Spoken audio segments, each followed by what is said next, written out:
So the discipline, well, first is that, you know, I have two children.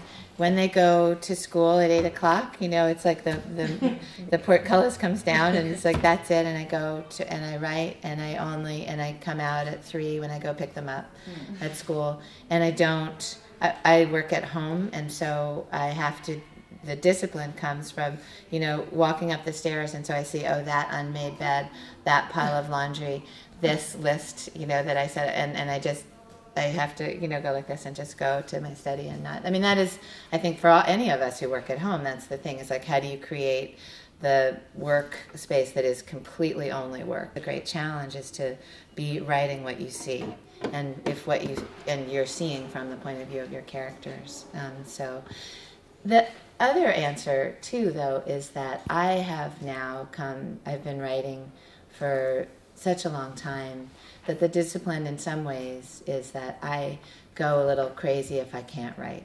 Just in terms of creating characters and the physical, you know, details and things, again, because I spent a lot of time really looking at magazines and also watching movies, I had a sense of these sort of tiny details that might render them, but also because I think that you know, I was reading the journalism of Martha Gellhorn, who is this great war reporter of the time, and listening to Edward R. Murrow, and both of them, in some senses, taught me the way to, if just that one detail, like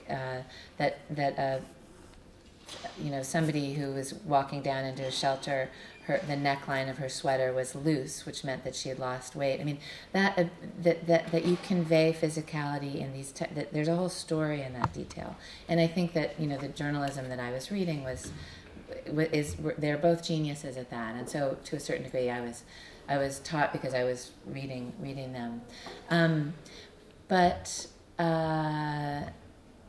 of me and.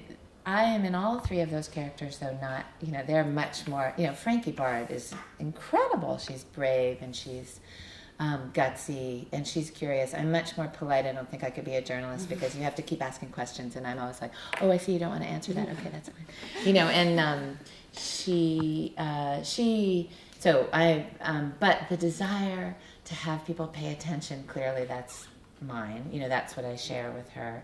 So to a certain degree I get to be braver and cooler, you know, if I walk with Frankie. Iris is this idea that perhaps you can be in control of your situation because you can prevent accident. The idea that she has being at the center of a town and saying, oh, this connects to this, you know, this belief that you can be in charge like that certainly is one that I share, but also I think in writing the book have lost. I mean, I think I have